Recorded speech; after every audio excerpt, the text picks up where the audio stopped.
Welcome back to Terror by the Bay. I'm David. Okay, Trump trial is ended for the week. It's Friday evening. Hope Hicks testified today. She was under direct from the prosecution, cross-examined by the defense. I think there was one follow-up question from the prosecution, and she's done. Um, it was reported that Trump was more alert during her testimony than he had been for pretty much anybody else's. And even though it was Friday, the jury were also very alert and taking notes during Hope Hicks's testimony. So they were paying attention to what she said. When she got up on the stand, she said she was very nervous.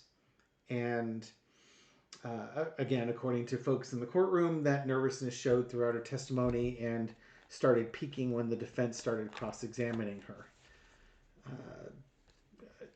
She did answer questions. She mentioned how appreciative she was working at Trump Org. She said it was like a small family company that did really, really well and such, which I'm sure fed Donald Trump's ego quite well. And it also helped the prosecution because it just shows that Donald Trump was actively involved in everything. So that could show that he's involved in day-to-day operations. She also mentioned that Michael Cohen was Trump's self-proclaimed fixer and sometimes would do things on his own, which would help Trump's defense, saying that Trump was clueless about this and it was just an extortion plot or something. Actually, they kind of have to make up their mind whether everybody's doing things behind Trump's back or it's an extortion plot. They haven't really decided. They're kind of weighing what happened here. Anyways, let's look at the energy of Hope Hicks's testimony on the trial here. Okay, entertainment purposes only. What do we got going on here? 10 of Cups as the signifier card. Happy family, happy wife, happy life. I don't think she was happy coming in for this. She had to come in. She's paying for her own attorney. She hasn't talked with Trump in a couple of years. But, Trump has a very soft spot for Hope Hicks. And yeah, you can be as ill as you want to be for that thought that I just put in your head there. But she had positive things to say, and I think also, her career has done very well because of Donald Trump and her time with Trump Org and Trump being in the presidency. She's done quite well for herself. But I think she's also done well because she was able to distance herself from things and avoid trouble. Crossed with the strength card. Despite her nervousness, they didn't have to pry answers out of her. She gave the answers. But I think, again, when she was kind of stammering on some of the answers, it just showed the nervousness that she was undergoing there. Through it. Underneath those, the narcissism card. No quarter asked for, no quarter given. I'm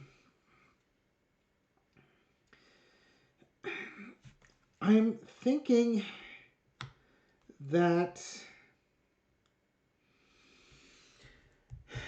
honestly, I think she answered people's questions honestly. She underneath it all, she's scared. Donald Trump intimidates her. I think she understands who he is and what he's capable of doing and what his base is capable of doing.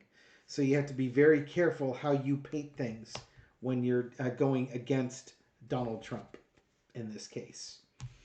In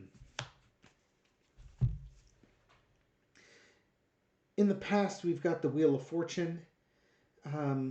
Again, her career has done really well because of Trump and Trump Org. It's really launched her. She got a couple of plum jobs after she left the White House, and she's off living her own life, as it were, at this point, free of Trump.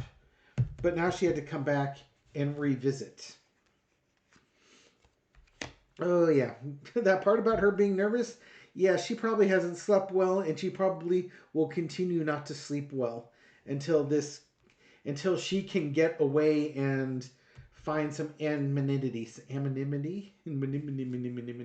disappear into the woods where nobody can find her, type of thing. Yeah, this testimony stressed her out. Overarching energy is the high priestess. She was asked questions. She gave answers to those questions. Did she give full answers to those questions? I hope so. The high priestess could withhold some information. She may not have told everything, but she answered the questions asked and probably did not provide more information than was asked. Let's put it that way.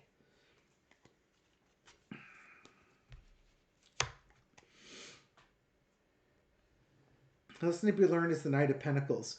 She basically testified to the money coming through. Also, what was interesting was in her testimony was the email that she had when the first news of the Access Hollywood tape broke out.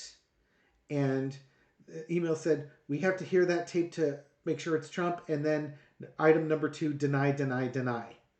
No, standard course for Trump. Deny everything.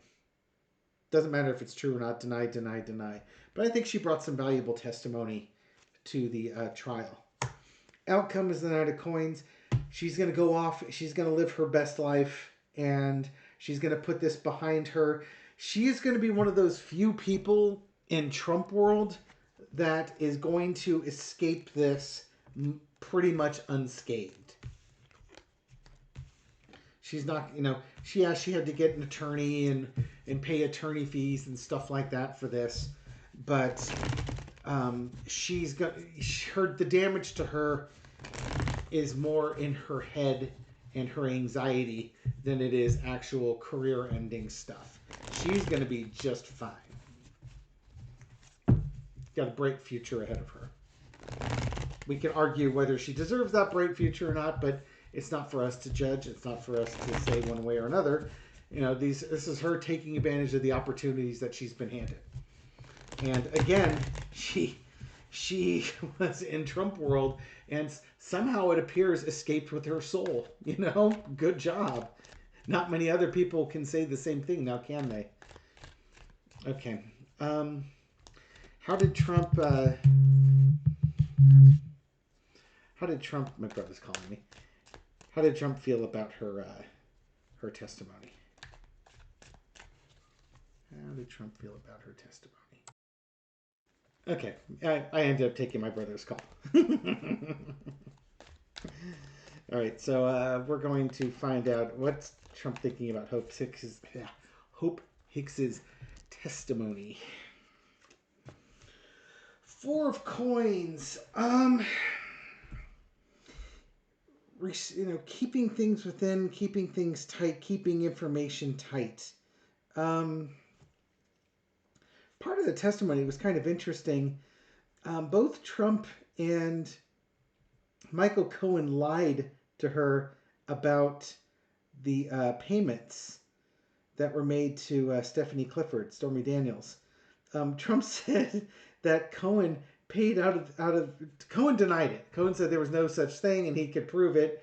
Trump said Cohen paid the money out of the goodness of his heart. And Hope Hicks said, that doesn't sound like the Michael Cohen I know. And yeah, guess what? She's not so dumb. I think Trump, he was hoping that she's going to keep information close to the vest because maybe she knows quite a bit. But there's a feeling of constriction or holding things of value in, whether maybe she held things of value in, or he was hoping she would, or threatening that she would. Oh, crossed by the 9 of Swords. So this is the release of information that she gave. It was limited, but he could see that she's really anxious. I don't think this is Trump being anxious. I think this is her being anxious. Trump, I think, is disappointed. I think he's disappointed that she gave up as much information as she did. It could be a lot worse for him. I think she's sitting on more information than she presented. But Trump is still, disappointed because this is Hope Hicks. This is his Hopi, Yeah. You got the Karen McDougal's and such, but I think he had the hots for Hope. What was Trump thinking about her testimony? In the past, we have the Knight of Wands, um, a plan. Again, she said she hadn't talked with him for a couple years. That's the part I'm not. She may not have talked with him. I can't help but think that messages came from him to her. I think that's where I'm going with it. And I think that's why she was so nervous, is because there was a plan in place that, just kept reminding her of certain things. You know what I mean? Current situation, Ace of Cups. Trump was actually in control of his emotions, and I think he could see that she was nervous. So he feels like he has some control over her. He knows he can intimidate her. That, and that's probably why she may not have given up the whole farm. He's still disappointed because she talked it all, as opposed to pleading the fifth or becoming a defense witness. But I think he's able to emotionally control her. Okay. I have some upside down cards in my deck here. The overarching energy is the Death card. Bringing an end to things, an end to the chapter. I don't think her testimony was the death of Trump, but it didn't help him much at all. Her testimony's over. I just think that, again, I think Hope Hicks is gone. She's given her testimony and she's planning on leaving.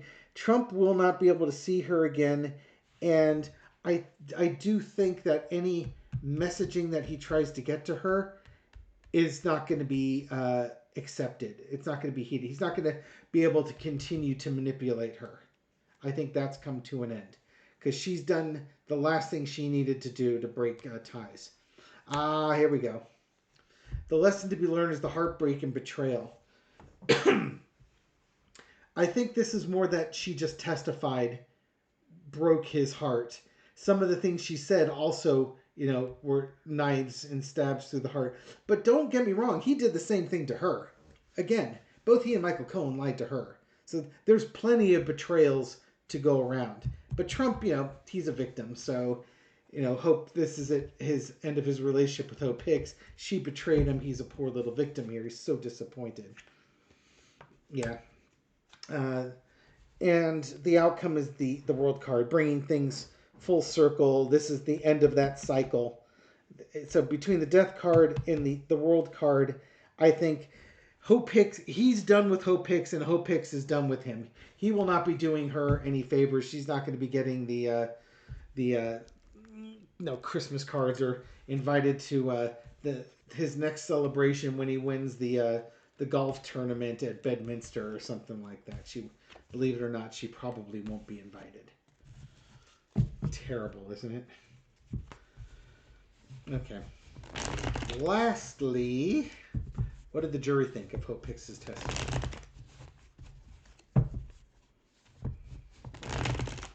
What did... I always like to make sure I cut the cards so that I don't end up with the same card on the bottom. What did the jury think of Hope Hicks' testimony? How did she come across to them?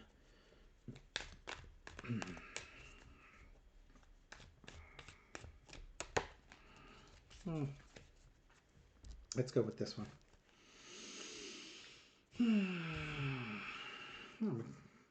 Ace of Wands. Again, I don't read reversals.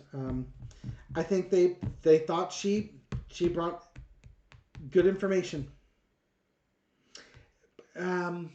This is the first that they've heard from like his campaign, because you've heard from David Pecker from the National Enquirer. You heard from the lawyer that represented Karen McDougal and Stephanie Clifford / Stormy Daniels. but this is the first one that brought in campaign information. And part of that campaign information was that Trump was concerned about losing female votes because of Access Hollywood. And then the whole Stormy Daniels thing was to really prevent that 1-2 punch. So I think she brought some good wood here. In the Queen of Swords, I think she just was very cut and dry with her answers. You know, there was a lot of passion. Her nervousness was there. But you know what? She answered the questions. And I think she did it without drama. There weren't a lot of adjectives. It wasn't a hostile witness, and it wasn't a fawning type of witness either. And she spoke truth. She gave told of the actions that were going on and gave them some enlightenment. You know, we need to find out about the tape and deny. They're getting a much better understanding of what the Trump campaign is like and what they did in there. The past, we have the Ten of Wands. How did the jury think about her? I think they could see that she was carrying a big burden. She played a big part in the Trump campaign as the communications director. She had a lot of responsibility on this young woman, and I'm sure some members of the jury had some passing familiarity with who she was. Current situation, it was probably the easiest witness to listen to of all the witnesses so far.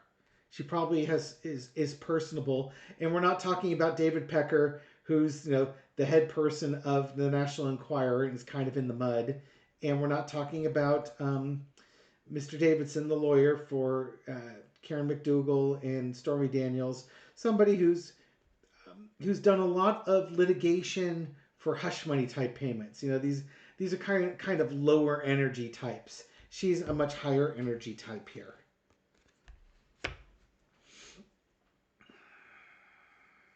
Overarching energy is the Magician. I think she brought up some good points for them to consider on both sides of the fence. She's gonna afford the jury things to talk about. Again, not just a bias against Trump, but something for them to talk about. Lesson to be learned is the Four of Wands. You know, I think they were glad she came in. They could see she was glad to leave. I think her testimony is going to be very enlightening. We go from the Ace of Wands, which is the idea, to opening day. This is kind of the gateway to the Trump campaign. And she's kind of a key pin that opens up the Trump campaign. She's a very good connecting witness. Outcome is the Eight of Swords. I think, though, they also saw that she was feeling restricted. I think in the end of the day, they probably feel a little bit sorry for her, that they could see that she was nervous, and it would be hard to be in her shoes. Because it's kind of, again, she's kind of a conflicted witness in that she wants to tell the truth because she doesn't want to get in trouble, but at the same time, she's benefited a lot from her relationship with Trump, and most relationships with Trump don't end well.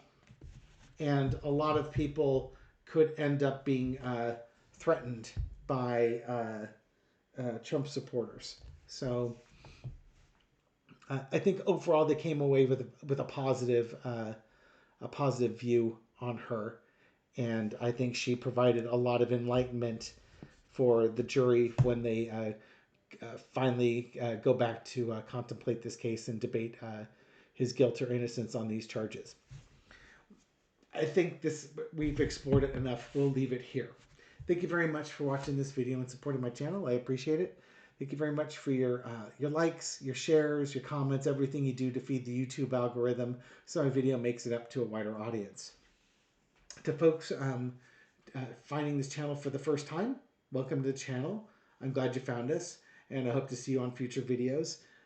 Just as a tease for those of you who actually stayed to the end, everybody else, when I watch my things, it's like when I get down to my little montage there at the end, the viewership drops off. But for you folks who stayed to the end, that call with my brother was him wanting to hook up and do another twin tarot reading. So that's going to happen tomorrow. Probably will go up on Sunday. So You got the skinny on that one. That's what you get for hanging around to the bitter end.